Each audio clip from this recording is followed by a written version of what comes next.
নমস্কার বন্ধুরা, আজ আমি লাঞ্চে বানিয়েছিলাম দুর্দান্ত স্বাদের কচুর শাক। কচুর শাকটা আমি মায়ের কাছে শিখলাম আজকে। প্রথমে আমি কচুর শাক বানানোর জন্য 1 চামচ মুগের ডাল ফোড়ন দিলাম আর দিলাম শুকনো লঙ্কা ফোড়ন। তো মুগের ডালটা যখন ব্রাউন করে ভাজা হয়ে গেল, দিয়ে কচুর শাকটা আগে থেকেই সেদ্ধ করে রেখেছিলাম, সেদ্ধ করা কচুর শাকটা দিয়ে খুব ভালো করে নাড়লাম। নাড়ার পর একটু নুন দিলাম।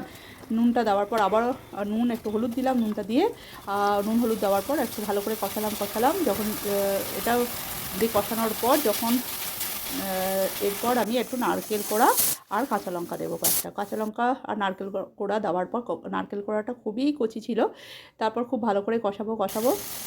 খেয়ে দেখলাম একটু নুন লাগবে, আর একটু নুন দিলাম। এরপর আমি 2-4 মিনিটের জন্য একটা ঢাকা দিয়ে দিলাম।